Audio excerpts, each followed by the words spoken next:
Good morning, good afternoon, and good evening, and ni hao. Ladies and gentlemen, dear friends, colleagues, I would like first to thank you for invitation and opportunities to share my presentation with you today. I also to thank you, the chairman, Professor Bet, and also the members of scientific and execution board of society, ISEG society. So today I would like to share with you a short presentation. I will try to be very short, give you just draft ideas what actually I was doing several years, and I actually share my presentation into three topics. First, I will give you a short introduction of a concept or model, green urban mining, or so-called GUM model.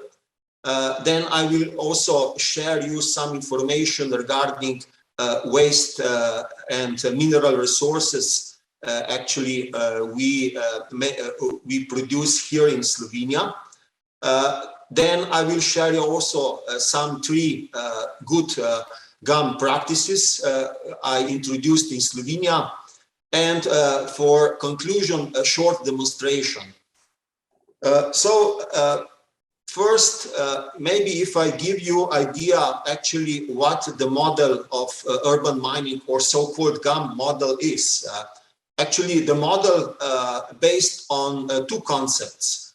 First, on the concept of sustainable development, which is actually based on assumption that we live in a closed resource constrained ecosystem, and on other concept of industrial ecology, which make examination of materials and energy flows of products and different processes which is going on in industry and our economy. Understanding of urban mining model today is mainly associated with reuse of precious metals, mostly gold, silver, platinum, and other metals too, and other metals that are mainly used in the electronic.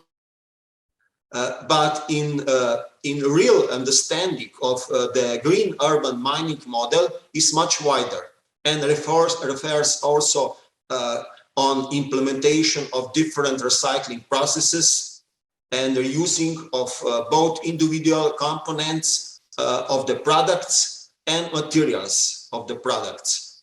Then decomposition of industrial and residential building infrastructure in various types of wastes.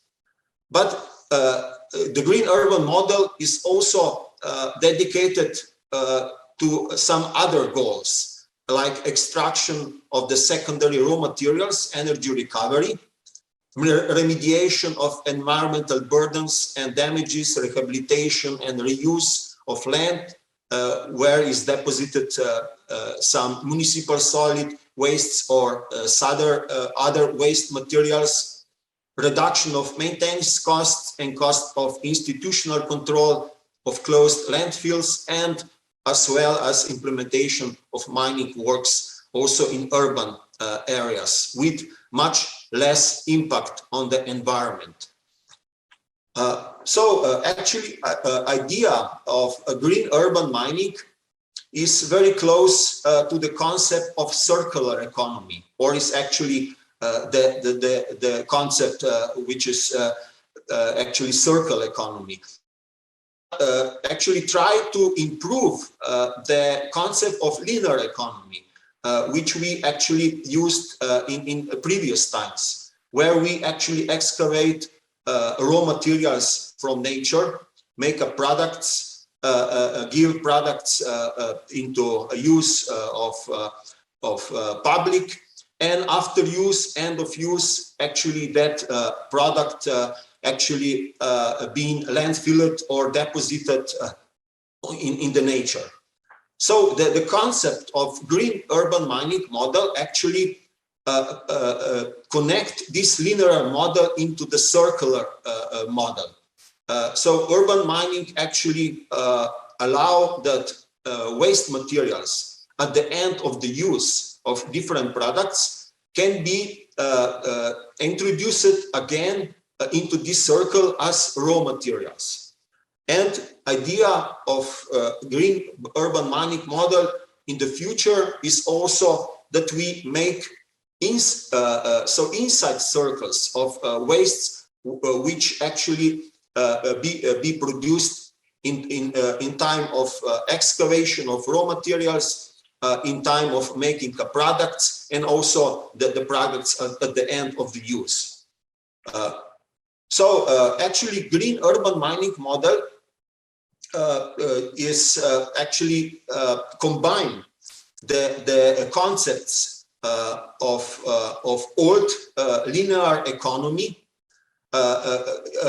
connect also the concept of so-called 3R system: reduce, reuse, recycle, and also connect the system cradle to cradle.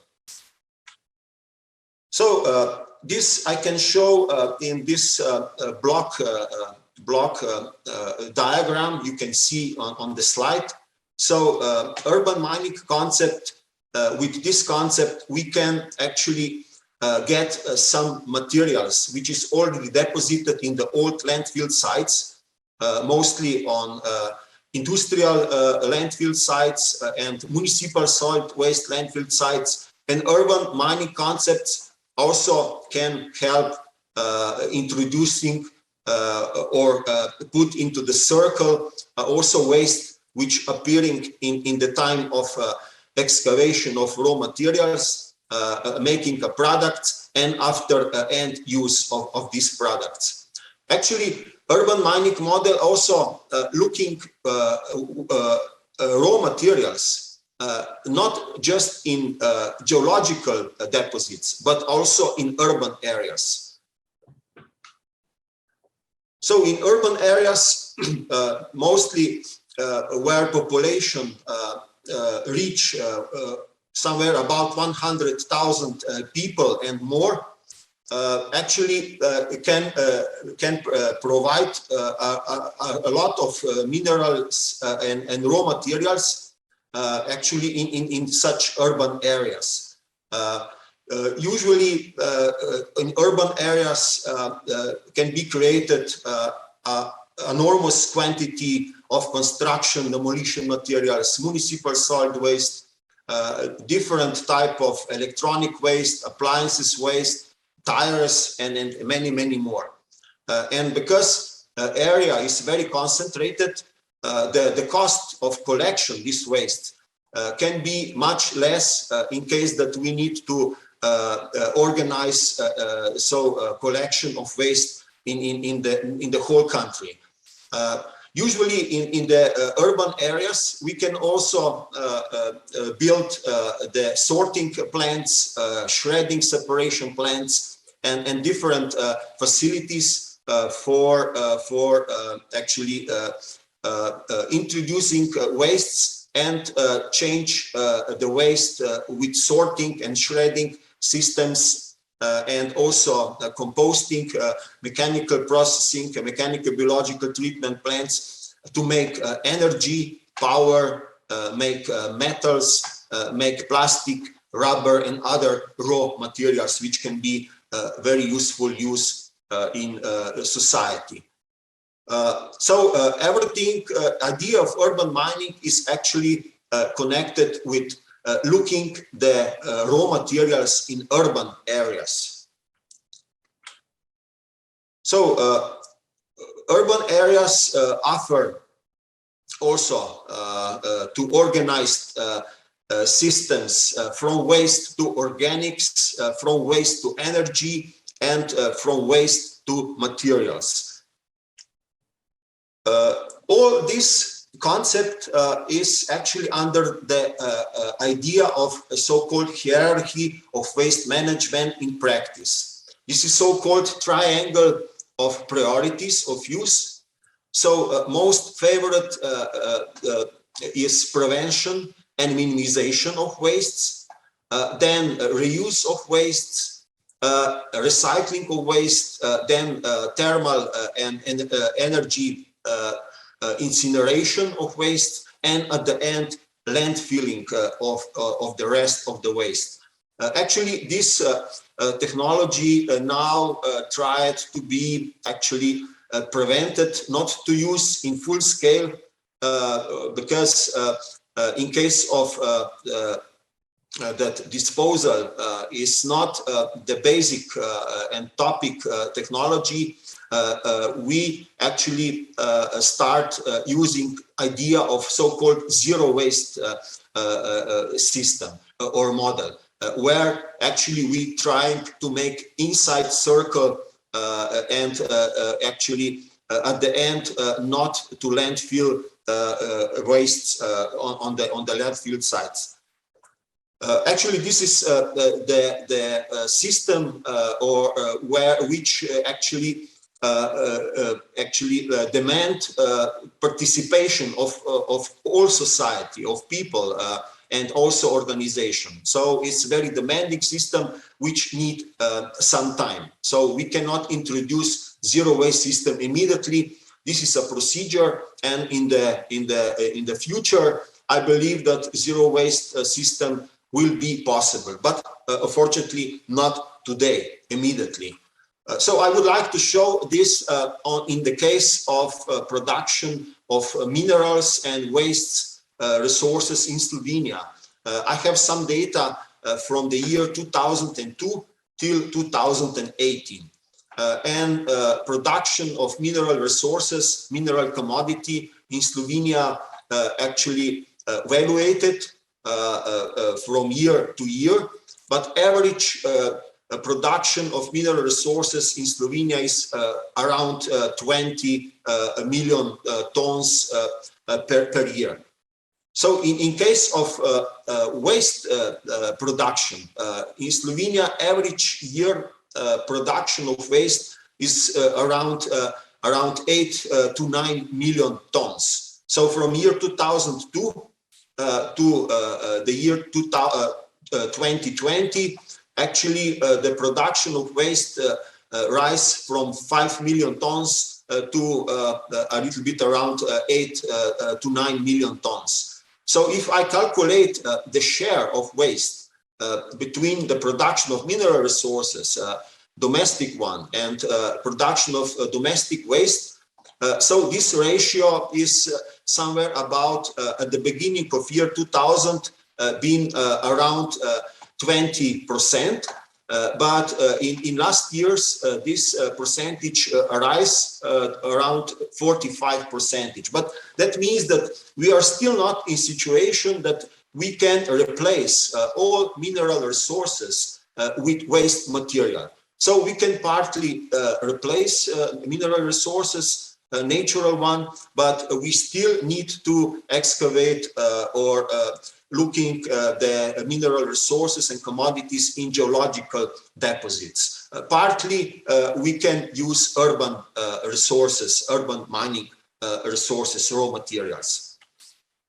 So I would like now to show you 3 different examples using of concept, GAM concept in Slovenia, or green urban mining concept. First, in case of municipal solid waste landfills.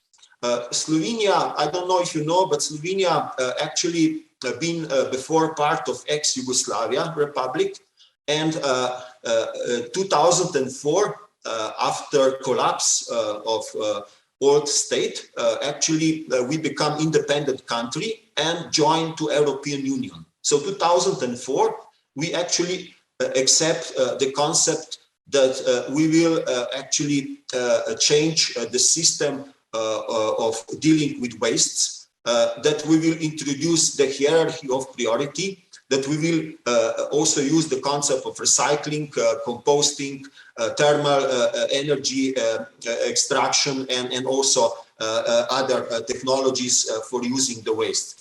So before 2009, in Slovenia, we had 63 landfill sites for municipal solid waste.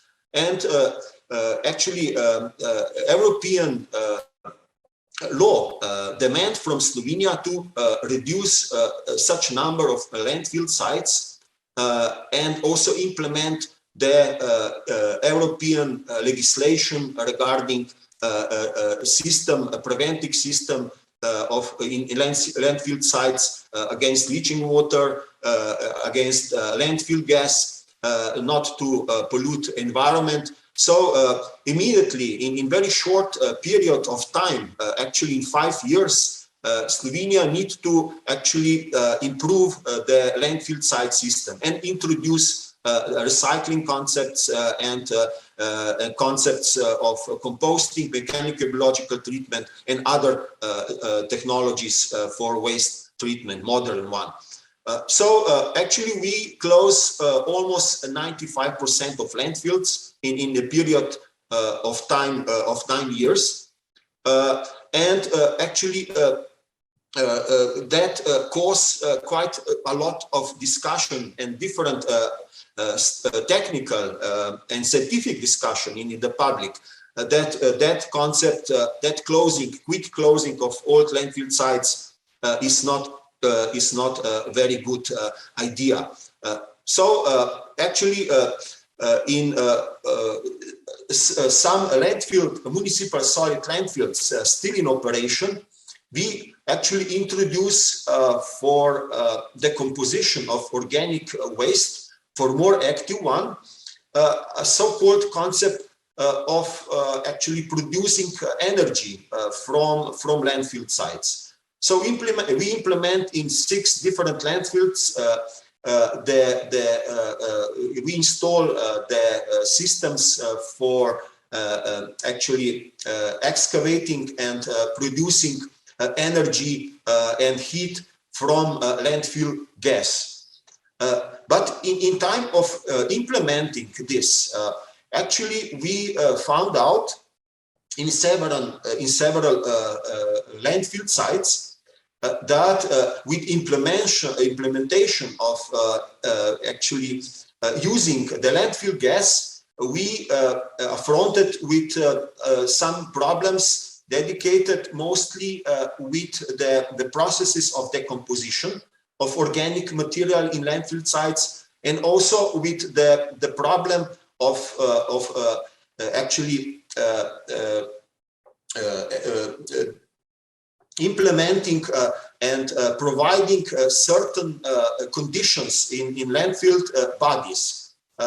Actually, if you would like to get energy in form of landfill gas, actually the landfill body needs to be most the time or all the time in anaerobic stage, because landfill gas methane, which is actually high caloric value gas, and allow us this thermal energetic exploitation, actually become it started to rise the level of methane and appearing first with anaerobic stage. But with implementation of the classical system of landfill gas wells, which actually pump the landfill gas from the all high of the gas well, we found out that the landfill body actually very quick after implementation of this system of producing energy, go into the aerobic situation because of actually leakage which appear on the surface. So with this knowledge and idea, we actually found out where collect the year by year the amount of gas that in certain period of years, 4 or 5 years after implementation of this system, actually immediately the level of the quantity of landfill gas start falling down very drastically. And actually that give us information that something terrible is going on and that we need to do some reparation works. So we actually found contact with colleagues in Germany, with colleagues in Technische Fachhochschule in Bochum, with Professor Frank Otto and his co-worker Jürgen Kanitz, and actually start one project to operate together, to make reparation of the gas wells actually on the landfill sites. Here you can see some sketch, technical sketch of landfill body, old one, and the position of 7, 8 landfill gas wells. So we actually make some actually excavation in each landfill gas well, and try actually to find out where is the biggest problem. We actually know that leakage is a problem, but we are confronted also with some other problems.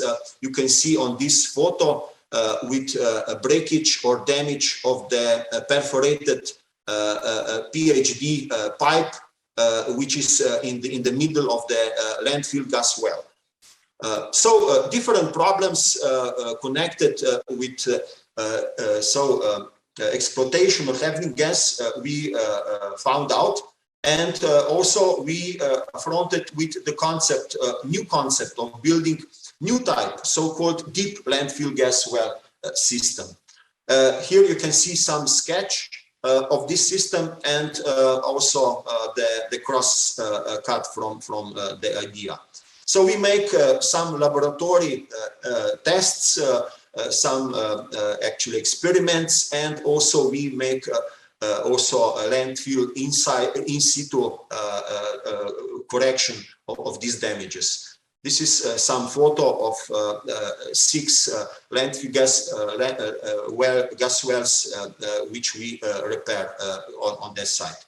Some other case I would like to show you is using of idea of green urban mining in case of excavation of coal, in case of Slovenia Velenje coal mine. Actually, in time of excavation, we produce actually different waste materials, mining waste, and also ore, coal, which can be actually energetic and thermal exploited, and in time of exploitation on thermal power plant, actually we also affronted with some waste quantities of waste materials, mostly fly ash, mining waste, and separation waste and mud.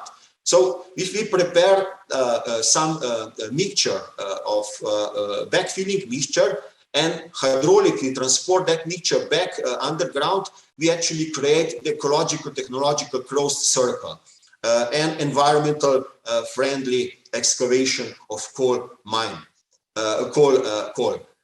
So in case of using electricity from coal, we are faced with some wastes in case of coal extraction period, in case of coal processing phase, and phase of coal conversion into electricity and heat. So this technology have many advantages. Mostly the biggest advantage is that actually we reduce the amount of wastes which be deposited on the surface. And also we improve drastically geotechnical and geomechanical condition underground in the area where we excavate the coal.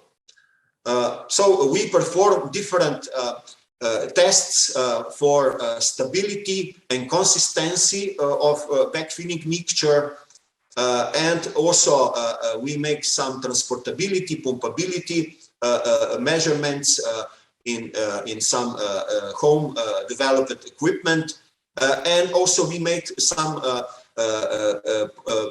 environmental assessment tests to actually prevent pollution of the environment in the areas where the backfill is deposited.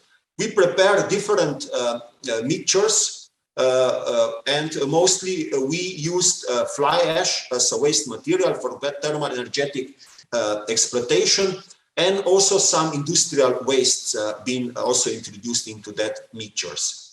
Here I'm showing some results underground with underground actually backfilling. And at the end, I would like to show you the third project. This is actually the project I started 2 years ago, also with a student of mine. Actually, this study is dedicated to use of some kind of organic waste, which is actually spent coffee grounds.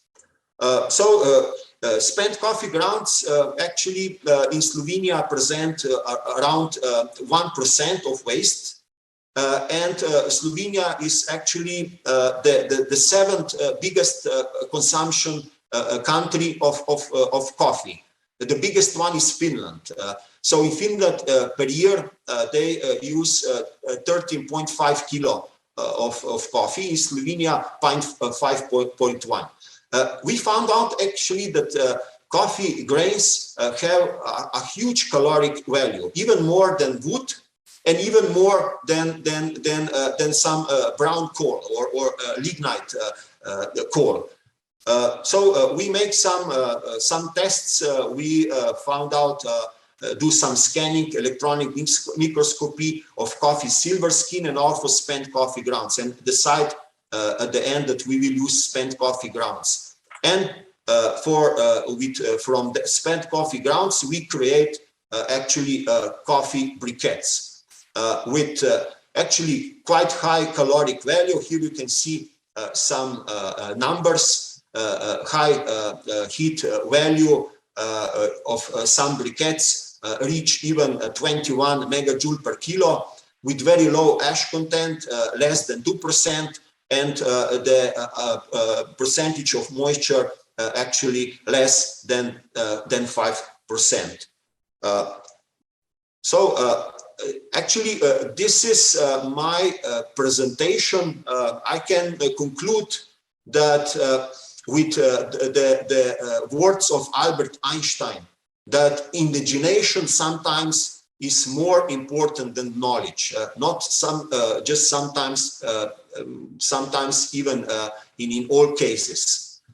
So for the end, for my presentation, I would like to share also with you some short demonstration how we can use these coffee briquettes. Here you can see coffee briquettes in the glass